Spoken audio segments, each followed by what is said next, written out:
Okay, thank you. So, I think I should first introduce myself that I am working in the Planning Commission of Government of Bangladesh. So I'm also neither an economist or also not an academician. Maybe my talk will be a little bit naive to the economist or scientist. But pardon me for that. Besides that, I think you all know that in South Asia and especially Bangladesh is having a rapid urbanization. And our current urbanization rate is not that much, though it's almost 30%. But we will be urbanized more than 50% in 2040, something like that. We have our capital city is heavily urbanized, and it is a very primate city. Only one city which has 40% of urban population of the total country in one city. So that is another problem in our country. But however, you can see that the urban sector is contributing much to the GDP. That is the very important issue. As our agricultural GDP is going way down from 60% in 1972 when we just getting our independence, now only 15%. So urban sector is very much growing and contributing to the GDP. And household income, as you already know, that urban areas is much higher than rural areas, and urban areas have higher share of national economic production. So this is the prediction of population growth. I think in 2046 we will be more urban than rural. So this is a huge challenge ahead of us. So you can see that the trend of urbanization in Bangladesh in 2011, I think. So our urbanization rate is 28.37%, and urban annual exponential growth rate is 4%. So the country average is 2.77%, and the world is triple than world average, I think, something like that. So Bangladesh is urbanizing in a very rapid rate. And this is the urban growth rate. You can see that it was huge in 1981, but now it's again rapidly increasing. So this is the Bangladesh. You can see that in the south we have the Bay of Bengal, and the left picture you can see that the migration is happening from every corner to Dhaka and to 4 other major cities. Not only rural to urban, but also urban to urban, because Dhaka and some other 4 major cities are the main places for work and for better wages.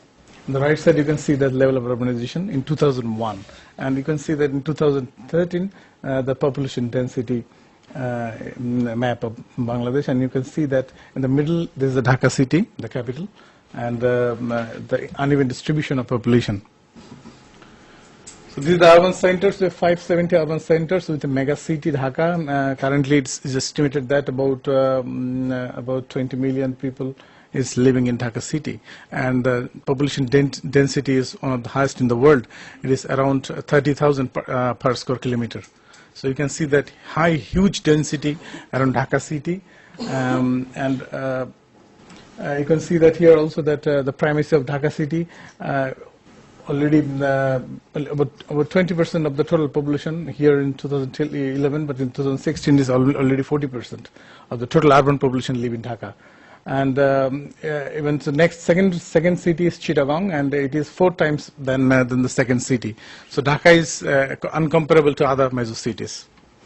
You can see that this is the Dhaka, and Bangladesh in 2009. It is the economic geography of Bangladesh, and you can see that we are aspiring to become a middle-income country by 2021 or 2030. And these are the scenarios we will have in 2030 or 2040. So this will be the economic geography if we maintain the status quo. So you can see that the primacy of Dhaka is not only a natural phenomena; it is induced because government is also spending too much money on Dhaka city. This is the allocation, resource allocation, say for example from 2002 to 2009 by the government, and government is also investing huge on Dhaka city. So resource is allocated only on Dhaka, not other major cities. So it's not a natural phenomenon as Dhaka is growing due to its comparative advantage, but it is a policy-induced primacy. So what are the challenges? You can see that massive urban and rural population, present and future. So we have our country density average is also 1100 per square kilometer. So it's a huge density is there. So migration cannot be a solution here, because where to go? So we have to develop the region in balanced way. So that is why I always argue that migration may be a strategy for forced migration, where we have say coastal flooding or storm surges. But for economic migration, we don't have a place to go. We have to develop the region equally and in a balanced way, so that people don't migrate due to economic reason. They stay their places and job goes their places. So these are the government's aspiration. Government wants to do that also for the political reason. And we have huge problem. We know that the urban economy also competitiveness, formal, informal sector, huge informal sector. It's said that around 80% of our economy is in the informal sector. And so I think you all know this challenges is discussed yesterday also. And these are the results that we have unprecedented urban growth. So formal urban governance crisis. This is the crucial one, because in developing countries, main crisis is the governance. And ineffective development control and corruption and institutional inefficiency, and then continuous informal urban development, emergence of informal governance, and worsening urban living conditions, poor urban quality. And I think last year Dhaka was among top 5 of the worst livable cities in the world, because you can see that high density, 30,000 people per square kilometer. You were number 1? Even number 1 sometimes. Yeah. So the policymakers are looking for or need to be fed with strategic options for urban development, because we are urbanizing very rapidly, but government is not prepared to handle that urbanization. That is the main feature. Even government don't know the challenges. Maybe government is too busy with other things, but the huge challenge the urbanization is posing to the government is not really clear to the government officials and the policymakers. So I think it is the task of the researchers to feed the policymakers with the challenges first, and then setting the urban vision. Urban growth corridor, where to build our urban cities. Like we cannot depend only one major city. We have to build several other cities. But where to? What should be the growth corridor? Towards we should have at least 3 or 4 growth corridors, and the number of primary and secondary cities and their size and shape, and then the competitive advantages, functional advantages, and then diversity and connectivity among those cities, and then resilient cities and smart cities. So we have to first set the targets, and then we can identify the strategy. And then urban governance strategies, what are the appropriate legal and institutional framework we are looking, so policymakers need to know that. And then urban transportation strategies for access to urban housing and land, other urban service delivery mechanism, studies for reduction of urban poverty, and then ensuring social recognition, sense of citizenship of the marginalized group. So these are the issues the government is looking for from the researchers like you, from the IGC. Maybe they may contribute to identify the challenges the governments are facing and the strategies they should take. Otherwise, I think we will be very much in that side that we will not take advantage of the huge urbanization we are expecting in near future. So big challenge, political economy and accountability also. Like translating the policy, and the policy making is not enough. How to translate that policy into actions? So we have to identify those mechanisms too. So these are the utmost challenge of the government of Bangladesh now is facing. Thank you.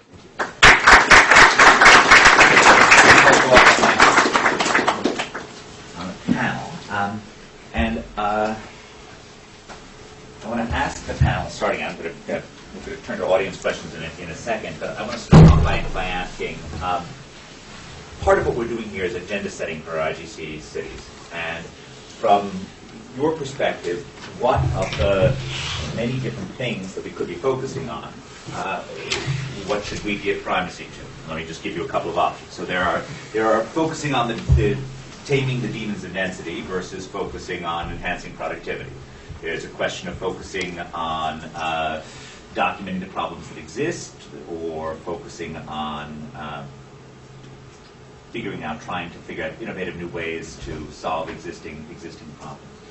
So I don't know who wants to start, but just give a couple of thoughts on what you think IGC cities should be, which doesn't exclude lots of other things, but just what should be primary. You see, as a result of a lot of exposure to the ideas of the centrality of cities in growth, policymakers are keenly aware of and keenly and very eager to have a city-led growth agenda. And the two provinces in Pakistan and the national government, they've all recently announced their growth strategies, and the role of cities remains extremely important. So there's an opportunity, but when you look inside that module, there's not a lot, because detailed thinking has not taken place. So I think there's a great opportunity for researchers to set the right agenda, because the timing would be absolutely great. This is when the growth strategies are being launched, and in setting that agenda, I think it's terrific to bring international experience on these excellent micro studies. But I think these studies have to be contextualized. We have to establish that there are jobs out there for which we are motivating people, for which we are smoothing out the working of labor market, or we are smoothing out the land market, etc. And there are jobs that are already there. If the jobs are not there, then I think we also need to think about the larger growth strategy in which we contextualize city-specific interventions. So that's. So you're leaning more towards the growth productivity side. Yes. Away from the now of the two presenters, you actually both spoke on that. Sheila, your paper was clearly about productivity. Somewhat unusually for an urban productivity paper, it actually had something of a policy punchline, and that it was very much about regulatory and other hurdles to moving capital, moving people around. Yeah. Actually, let me try to tackle the issue from a different perspective. I mean, yes, my paper was about productivity, but at the same time, I've been involved with another country, and when you think about a number of those issues, so sanitation, it may be 1 GDP to be spent. Urban transportation and linking cities among themselves, that may be another, whatever, half a GDP, if not a full GDP to be spent. And so on and so forth. So all the urban issues, like building cities, is going to be extraordinarily expensive. There's an issue of timing. Do we want to do it now? Do we want to do it later? I'm not sure we want to do everything now. The other thing that I've realized is government capabilities. I mean, we all know that, but are usually extremely limited. I think governments should be trying to do only one thing at a time. There should be like one priority for governments over like a 20-year period. I don't think they're able to do more. And then the issues is, so I've been working with the Colombian government, and yes, for them now, I think the main issue is whether, so they've done education for like a 20-year period, making sure that there would be universal education. They've been successful at that. Then they went into health and health coverage. They've actually been more successful at that than the country I live in, because now they're reaching like nearly universal coverage. So now they're actually looking for. But it's a very low standard, just to be very clear. I was thinking it was an easy go.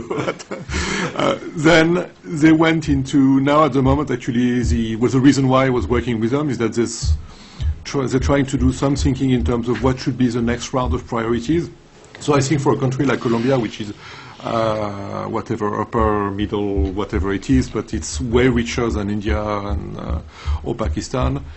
I think the issue is whether you want to build infrastructure, build cities, or go for a qualitative jump in education, because they have universal education, but it's very, very low quality, so whether they want to try to fix that. So I think the issue here is really also there should be maybe one priority, and we need to think about which one. I think everything else, we won't be able to do everything at the same time. There's just way too much, and the capabilities of those governments are just way too limited. I mean, even governments here are not able to do those things. So I think here it's really, and maybe... What does that mean for IGC? What does that mean for IGC? So in that case, maybe we should just make sure that urban development sort of happens, that people can migrate if they want to, but maybe we don't want to invest or we want to delay all the big ticket stuff. I'm not sure, but there are some issues like sanitation. We have no idea what's... We know it's going to be super expensive. We know it has big benefits, but really the relative magnitudes of those things, I don't think I know. Do you? So let me try and give some practical answers as opposed to research-based. So I think documenting that productivity is higher in cities rather than rural areas, I don't think we need to do any more of that. That's abundantly clear from any kind of data you can look at. Okay? And I don't think policymakers don't need to be convinced of that, because that's not their constraint, right? They know this. Okay? What their constraint is, so whenever I have conversations about migration or moving people to cities with policymakers, people just don't think migration is a good idea because we see, policymakers see, I live in the city, migrants are coming in, they're making the city dirtier, denser, right? And I think that's the type of constraint that you need to address, right? So I talked about sanitation, but so not to be self-serving, I'm just going to stop talking about sanitation, but there's also public transport, right? Just allowing people to move from slums to where the jobs are, right? There's a spatial allocation problem even within cities, addressing those things, okay? So I think those are the types of areas that we could do more work in, and especially for IGC, because if you're talking about, okay, so now that I'm... So this is a push for focusing on the demons of density. Yes, exactly. And one practical reason is, the IGC interaction, the typical IGC interaction is between a researcher and a policymaker, as opposed to, or like somebody in government, as opposed to a researcher and somebody in the private sector, right? So if we were to do innovation, so that's what I'm pushing for, that rather than documentation, let's think about innovation and solving these problems, right? And sometimes researchers are actually quite valuable. We kind of end up doing evaluation, but that's where the government or policymakers find value in interactions with us, and not in doing the evaluation and coming up with a number as to whether or not this is a good policy, but just sitting with them and helping them think through what are the promising strategies, what should we try out in conjunction with policymakers that has some grounding in theory. Okay? And on the productivity side, I think it's much more on the private sector. I'm not that confident in my ability to think about, okay, how do I create more garment sector jobs in Dhaka, right? But with policymakers, if we know that, okay, there is a sanitation problem or there's a transport problem, I am a little bit more confident in thinking through with them, right, rather than trying to advise the private sector, thinking through with them, okay, what is the best way to solve the transportation logistics or to minimize rush hour traffic, etc. One way of thinking about this is that the cities of this world, governments of this world, have for thousands of years been battling, often successfully, with the downsides of density, right? We have millennia of thinking about urban water and how to, we can talk about the Cloaca Maxima in Rome, we can talk about, whereas most of the time when we turn to governments in the West and they ask us, how do I unlock urban innovation and create more jobs? We look, blah. We don't know how to do that here, and it's not clear why we would necessarily know how to do that somewhere else. I think there's a lot of wisdom in that. You want to do the end? Yeah, I think, as he said, that the government of Bangladesh also prepared many policy documents on urbanization, but unfortunately the contents of that documents are not that very good quality. Those are not scientific based or research based. That's the problem. Those are prepared also by the government officials or some researchers in Bangladesh. And I should say that the research on urbanization in Bangladesh is not that very high in numbers and also in quality. So that gap IGC can fill in, and because the government is really struggling in managing urbanization, that is true. First, we have to identify, as I said, that how many cities should we build? Like we have 570 urban centers, but only one primate city and 4 major cities, and others are very, very small in size and shape. So how many large cities should we build, and in which size? What is the maximum size or optimum size, and the optimum shape, and how to functionalize those cities? So like in India we have, say, financial capital, we have ITCT, something like functional specialization. So in Bangladesh we also are looking for that. So where should we specialize in which city, in which way? So we have to identify the competitive advantage and advantages and productivity also of those cities. In that sense, the productivity research is very good, and that can contribute to functionalize those cities. And then, of course, those urban governance challenges and challenges of service delivery, those are critical. Yeah, so one thing I just wanted to say, especially for the policymaker side, but also to the researchers in the room, that for a long, long time, the interaction between researcher and policymaker has taken the form of like consulting contracts where we come in and advise governments in a room for 3 days on what we want to do. Sure. And I don't think that that's the right model here, and it's definitely not IGC's comparative advantage. Right. So the researchers, if you want to bring them in to help think through urbanization challenges, they're going to want to do research that takes some time and only advise you on the basis of actual projects and data as opposed to. Well, I think I agree very strongly with that, but I just want to nuance that slightly. Which is, first of all, it's certainly far wiser to, engage with the researcher in a way that the researcher is excited about being there and to do research, randomized control trials or other things that would not be possible without it. The one thing I would nuance slightly is that many of us, at least, are comfortable talking about sort of broader issues that aren't necessarily the results of that research, but that should be understood as the quid pro quo for doing something that's. I just want to add one more thing, that another critical point is that capacity building of the government. They have to understand the research results. Otherwise, it would be meaningless. They will not implement it. So that's why I think if you want to really help the policymakers, then first make them understand that. So raise the levels and understanding the research results. So that is critical. You build a pool of researchers inside the government. Otherwise, if you just push from the outside, that will not work. No, I just want to. I think IGC's brand name is now reasonably well established. I can say for sure in Pakistan, it's not seen as a consulting service. It's seen as something very different, much more longer term, much more sort of entrenched in the government departments. So I think that is now established. But suppose you decide the sanitation is the one thing you want to do. As someone said, if you want to protect Lahore against the demons, you've got to start doing all of these in the satellite cities that service Lahore. If you just build all the roads in Lahore, just put in all the sanitation in the slums in Lahore, everybody will come to Lahore. So the question is, and this is something that researchers can be very helpful in, where exactly do you locate these important public initiatives in order to address the issues of the demons?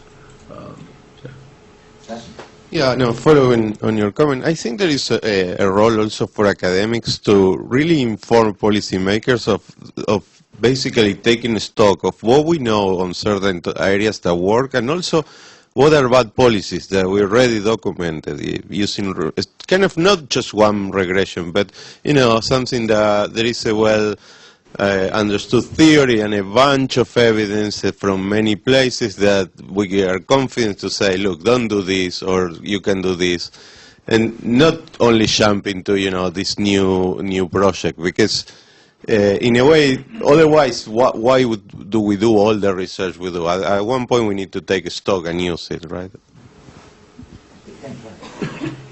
Yeah, thank you very much. Today is more interesting than yesterday, I must say. Just because there's more interactive debate on terms of policy rather than equations and models. It's not that I'm sorry for those who presented yesterday. I just wanted to say, as I see through all these presentations, being from South Sudan, which is just a newly founded nation, I'm just wondering, in about 100 years, like yesterday we said, by 2100, the population of Africa will be about 4 billion. So I was doing my calculation and I realized South Sudan will be about 44 million, let's say, population density would be about 65 people per square kilometer. South Sudan being at the level where it is agrarian, subsistence agriculture, and then we have experiences of India, like I went to Dhaka and Chennai, and then the situation in Detroit. I think we have a lot of comparative data to use on how cities that were established a long time ago reached maximum economic growth, and then they decline, and the new cities that are undergoing social crisis, like Chennai and Dhaka, and then places like Nairobi. I think as academics, you need to develop a model that talked about yesterday, the variables that were not necessarily considered when these cities were established.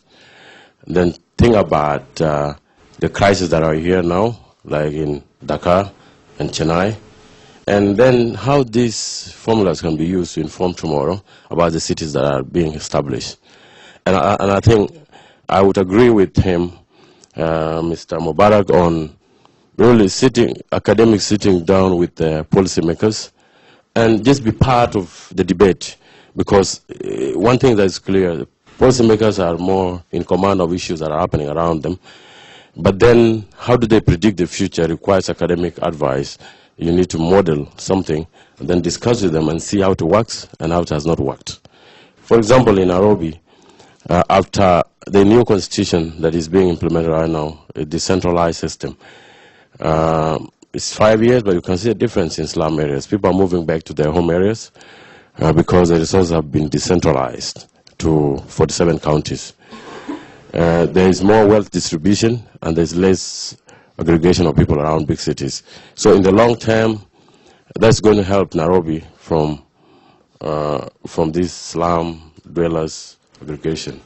So how can such a situation, let's say Nairobi, Dhaka, let's talk of Detroit, and then Chennai in South India. If I were to be a researcher, I would look at these cities, look at the realities in different scenarios in time, and then try to see how would a city of certain nature, given, because now the population that is in Africa right now has seen the world compared to the population that was in India those days, because coming to Britain in about 100 years ago was difficult from India. Now I can move around, see what's happening around the world, and go back to my country, which is basically like about 200 years back compared to most of the cities. So really, there is a chance here of knowledge being modeled, and then how is it injected into public policy? Rather than, because in South Sudan there is this talk these days, that, in 2005 we hired a lot of consultants. They will come prepare documents. They do their own, they just sit with their laptops there, get information, print documents, package them, then put them there. They own them, the public do not own them. And so the engagement is starting to be like, okay, these books that are here, what do we understand about them? How do we apply them? It means there has not been interaction between the research group and the policymakers, and that is where IGC, I think, should be heading to. Modeling policies, then now try to make sure they are also dependent on how they are understood by the policymakers, rather than giving them and say you apply them. Thank you. Does anyone want to respond to that or either of the previous? Why don't I take, I don't know if there are 2 or 3 questions, but why don't I take 2 or 3 questions and then just give you all a final chance to respond to whatever you want to respond to. Thank you very much. Back in 2000, I produced a pamphlet for Chatham House called Urban Futures, which tried to address some of these big questions. One principle I put into that was the idea that you need to distinguish what can only be provided collectively and what can be left to self-organise. And I'm sure that's a question which every city in developing countries should start with. And so the focus has to be on what can only be provided collectively, which means infrastructure. Now, actually, at that time, I didn't try to address developing countries at all. I thought it was too difficult. This was a recommendation to countries like my own. Since I've started working on urbanization in Africa and sort of tried to look at how this applies, the key constraint, as far as I can see, in countries like Tanzania, is that the authorities that are set up may have followed this principle of leaving much to self-organise, and they're only going to focus on the things that can be collectively provided, but they simply don't have the resources to do it.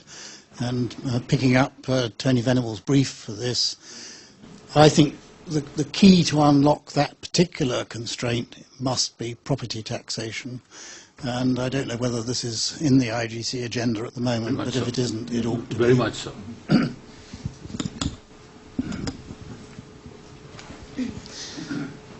I just wanted to, I guess, I've been noticing maybe a connection that hasn't really been pointed out between some of the issues that have been discussed on the panel this morning and the general equilibrium issue that came up a lot in yesterday's sessions. And I think this also connects to what Mushfiq was saying about the policy makers who represent a subnational unit, especially an urban area, being accountable, potentially just being accountable to the constituency within that smaller geographic area. So, for example, a policymaker may want advice, that represents a city may want advice on, well, how can we attract a garment factory to our area and it will come to our area instead of the neighboring area or the next province over. From that person's point of view, that will be a gain. But if we think about the bigger geographic picture, it may just be a displacement of activity from one area to another. So it's maybe worth, I would be interested in hearing people's thoughts about how I know that IGC is sort of engaging with both national, provincial, and city level policymakers. It seems like it can become an issue in terms of how we would think about this as researchers and in terms of advising things that we think will produce like an aggregate welfare gain as opposed to things that might be more narrowly defined. Thanks, Ed. A very interesting panel. Thank you very much. Just taking a step backwards, this is all of South Asia. To put this into context, two issues arise. One is of time, and the second is of scale. As we stand at the moment, as all of the commentators mentioned, urbanization is taking place across. And the number one planning tool being used at the moment, or not being used, is in fact facts on the ground. That is what is designing the new cities. And they're not new cities, by the way. We're growing old and existing cities, and it will always be thus. And the window of opportunity to address this happens once, and then it closes. And then after that, you are into 5 or 6 or 7 decades of retrofitting, which is the most likely response to dealing with this urbanization. Therefore, my first comment there is, I really enjoy them, but the impact of micro-studies for me is questionable. This needs changes in national policy, national dialogue, national debate. A country like Bangladesh, for example, we've seen a big shift in the thinking of the government in the last 2 to 3 years, but historically was famously anti-urban in its policies and its procedures, and in fact incentivized people in exactly the opposite direction, away from the cities to go back to the rural areas, and now is having to deal with the consequences of not having had any sort of policy framework whatsoever for dealing with their cities or with urban development. And now it's no good saying the chickens are coming home to roost. What is the way forward to help the government of Bangladesh? And so if you pick on a sector, for me the headline, I really enjoyed the study, but the headline wasn't that you have to change people's behavior. The behavior that you have to change is an acceptance in a society that it's okay for the majority of the people to have a shit in the fields. There are no toilets. All throughout India, the biggest policy problem in sanitation is absence of toilets. No one chooses to go in the field when you're standing next to a clean toilet that's ready and waiting. So policy problem number one is that it's okay for the majority of the population not to have a toilet. That's the mindset that has to be changed. And I think the IGC can play a key role, not in sanitation, but in other fields. And my last point is to ask the panel whether they think maybe the biggest policy impact that these governments will receive is learning from other countries that were in similar situations and responded, rather, because I think the evidence that they need to do something is now unquestionable. The question is, what next? And other countries have done this. And maybe that's where the best lessons come from. Okay. On whatever order you want. Can I? Okay, so I'll respond to the last comment. So, just for policymakers to understand what the value of micro-studies is, so first I want to defend that, and then I want to talk about sanitation.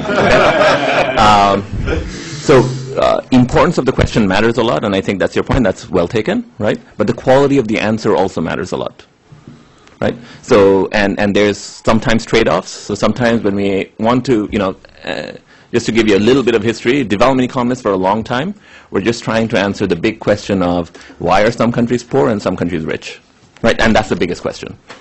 Okay, and if you only focus on the importance of the question, that was exactly the right thing to focus on. But for about 40, 50 years, ultimately we didn't make that much progress on that question. Okay, and that's why we're building up from micro-studies, so generating high-quality evidence that not from one study, but a collection of studies teaches us something about that big picture, and we ultimately learn something that we can all find a bit more credible. Okay, so that's where that approach comes from.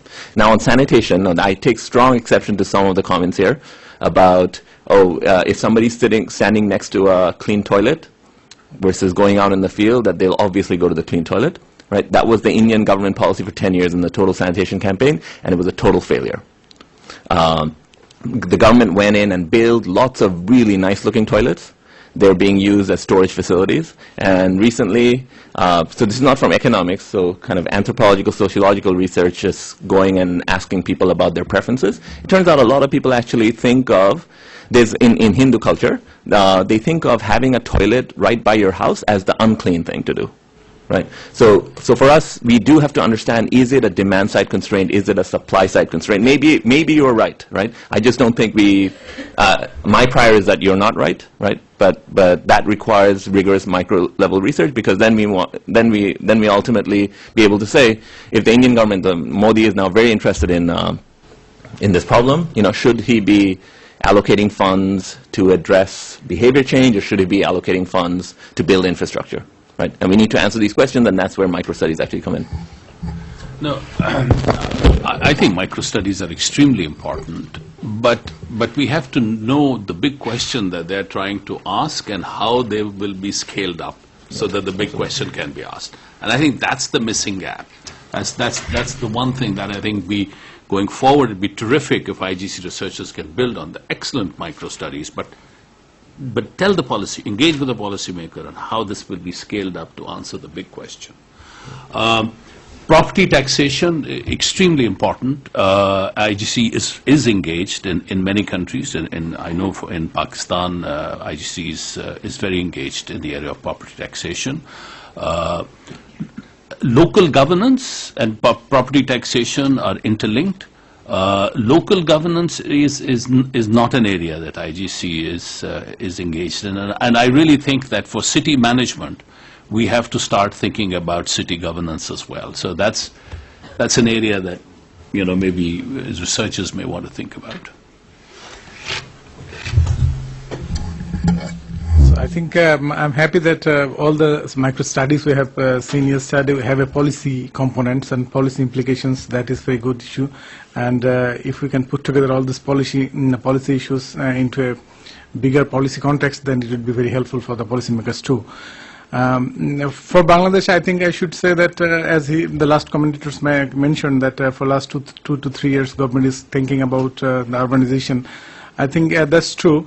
We don't have any policy framework till now for Bangladesh, but that we have different political and governance context, even in South Asia, though we inherit the same British system in India, Bangladesh and Pakistan, but we shifted in many ways from among these three countries. In Bangladesh, we are still following that planning commission concept. We do plan centrally, and we have a central unitary government. We don't have a decentralized government or local level planning at all. And we plan from the center. And we have a 5-year plan documents, and we implement it through an annual development program. I think for the first time, we are preparing the 7th 5-year plan, which will be completed in this month. in June actually. In that plan document, fortunately, government have incorporated a separate chapter on urbanization and managing urbanization challenges, the name of the chapter. I think that is a good shift from the policymakers' point of view, but they understand that this is a huge challenge we are facing. In Bangladesh is doing very well in many fronts. Like we have attained many MDG targets well ahead of time, and we are growing economically above than 6% for last decade. So we have many achievements in social sector, also in economic sector. But the government understands that the huge challenge is coming from urbanization. If we cannot manage it, it will degenerate. It may hamper our growth, and it will reduce the livability. So that's why I think government is still struggling with finding appropriate policy for this urbanization, and in that the IGC can fill this gap.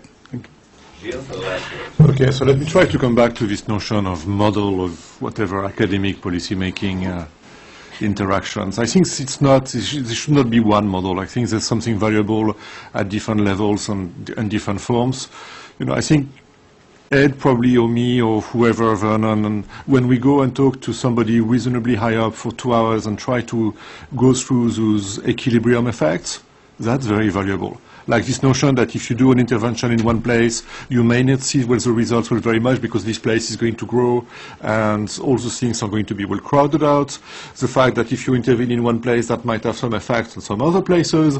Going through that slowly and nicely, we don't need to know a huge amount about what's the background of those places, and these are usually 2 hours very, very well spent. So that doesn't require a big involvement, and I think it's a useful thing to do. There's the sort of thing that I'm doing where, I'm going to a country regularly, and the same country, and that's the one I know, and I know the people, and I can go through a variety of issues with them, and then, they do whatever they want anyway, but I'm not claiming any influence whatsoever, but you have a slightly deeper knowledge, and here it's useful because those governments have to make big allocation decisions. And then there's the third model, which is you're very, very involved and you do lots of micro-studies. And here, yes, the big gap is I'm not sure how those micro-studies actually aggregate up and help us decide on all those big things. I've seen lots and lots of micro-studies about education, but that doesn't define an education policy, right? It doesn't tell us if the government should be spending 2% of its GDP on primary education or 5%. And these are usually the questions that those guys are asking about, or it doesn't really well define a broad direction for education. So actually trying to cover that gap from both ends is really, really important. Because yes, we know lots of really nice things that on the ground are going to make a difference on some tiny dimensions. How you actually go from there to a policy direction, which is what those countries will often asking for, is really, really hard, and I don't think it's happening at the moment. Wonderful. Well, thank you very much, and thank you.